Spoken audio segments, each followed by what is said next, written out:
Assalamualaikum warahmatullahi wabarakatuh. Video kali ini saya akan mereview sebuah Yamaha Mio M3 ya. Ini yang habis kecelakaan. Nah, ini kecelakaan tunggal, dia jatuh dan motor ini nabrak sesuatu, entah batu, entah trotoar atau apa ya. Ini kondisinya sudah oke ya. Ini setelah melakukan perbaikan di bengkel saya dan hasilnya kurang lebih seperti ini ya, lumayan normal lagi ya dibanding sebelumnya. Nah ini lumayan ya, masih bisa digunakan kembali. Nah ini foto sebelumnya ya, sebelumnya ini gambarnya seperti ini, atau nanti saya tampilkan di video. Ini untuk masalah seperti ini, untuk kasus seperti ini ya, mudah-mudahan bermanfaat buat teman-teman yang mungkin baru saja mengalami kecelakaan dan mengakibatkan motornya reyot, melenyot.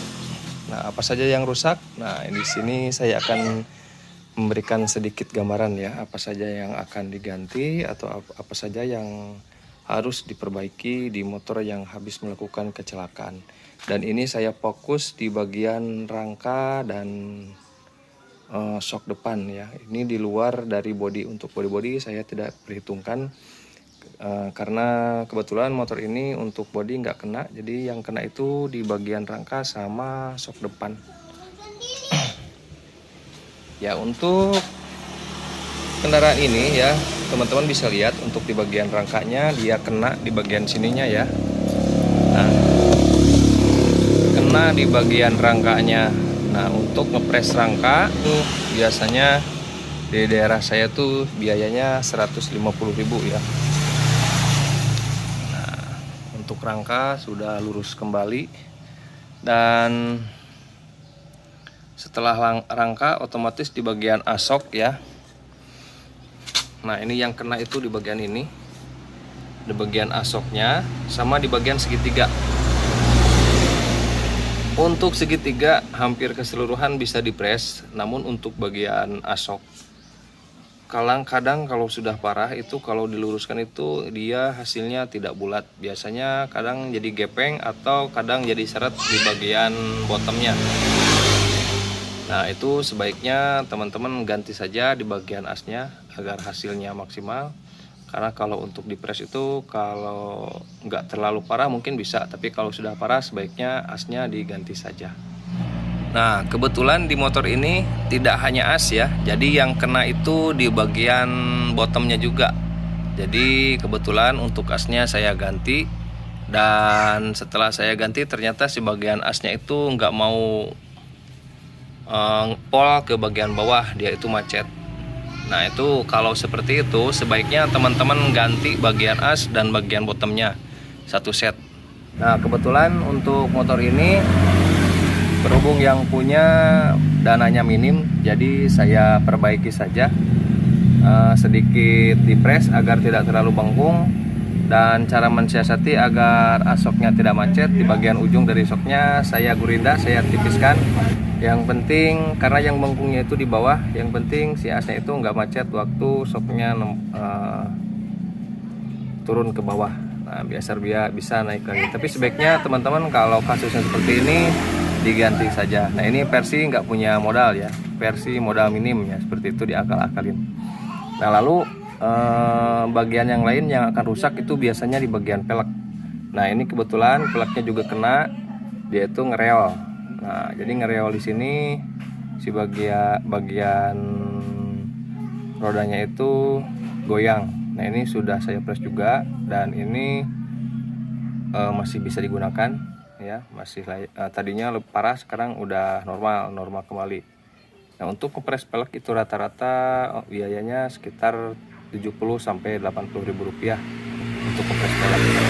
Nah ini kebetulan untuk piringan aman. Nah kalau piringan kena juga bisa dipres, atau kalau mau ganti ya ganti saja. Memang kelihatannya ini sepele ya, tapi itulah kerusakan-kerusakan yang akan kita temui saat motor kita berbenturan atau bertabrakan. Di bagian depan itu yang rusak itu biasanya velg, piringan, shock sama bottomnya, segitiga, lalu rangka. Ini untuk di motor matic itu yang kena itu biasanya seperti itu. Ini untuk yang ringan-ringan seperti ini saja, dan asoknya saya ganti, dan di akal-akal itu estimasi sekitar Rp800.000 habis ya. Berikut penggantian komstir. Komstir sudah saya ganti, dan kebetulan nggak saya ganti pakai ori, saya berganti KW, dan ini habis sekitar 800.000. Nah, ini estimasi perbaikan untuk masalah motor yang menemukan yang terjadi kerusakan di bagian rangka, segitiga, shock sama pelek. Jadi ya kalau kurang lebihnya sekitar tiap bengkel itu, tiap daerah itu beda-beda ya. Ya kalau asnya nggak kena ya sekitar 500, 600 atau 500, 700 ya. Tapi kalau ininya sudah diganti ya sekitar 1,5 mah habis ya. Bottomnya diganti, asa diganti. Kalau semuanya diganti itu sekitar 1,5 habis. Tapi kalau diakal-akalin ya bisa habis separuhnya ya. Tapi otomatis kalau di bagian komstir mah diganti saja ya. Biasanya diganti, kalau untuk komstir diganti. Ya beruntung kalau nggak pecah, kalau pecah otomatis diganti. Nah ditambah lagi untuk bagian-bagian bodi ya. Kalau yang spakbor ini di luar perhitungan ngepres. Jadi mungkin biasanya biayanya akan lebih besar, itu pasti ya. Nah, ini baret-baret seperti ini. Ini untuk perbaikan pres saja, untuk meluruskan bodi dan meluruskan bagian pelek, shock, cakram dan yang lainnya ya. Tambah kalau teman-teman yang kenanya bodi ya ditambah beli-beli bodi.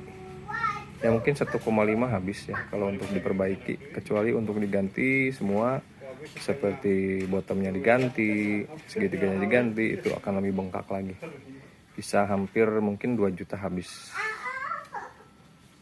ya. Di sini itu habis 800 itu sudah berikut dudukan spion yang ini ya, patah diganti ya, kurang lebih seperti ini hasilnya ya. Nah ini ya, kalau untuk sempurna itu nggak mungkin ya, kalau motor habis kecelakaan sempurna itu nggak mungkin, tapi bisa diperbaiki lah. Kalau namanya motor habis udah kecelakaan itu nggak bakal enak bawanya, itu nggak bakal normal, pasti ada sedikit lah yang berubah. Soalnya sedikit saja sudut nggak simetris, nggak lurus, maka motornya itu nggak akan enak dibawa. Agak keleong-keleong sedikit ya, agak berat di stang, itu pasti ada lah. Oke, mudah-mudahan bermanfaat. Sampai di sini dulu videonya. Terima kasih, sampai jumpa di video berikutnya. Assalamualaikum warahmatullahi wabarakatuh.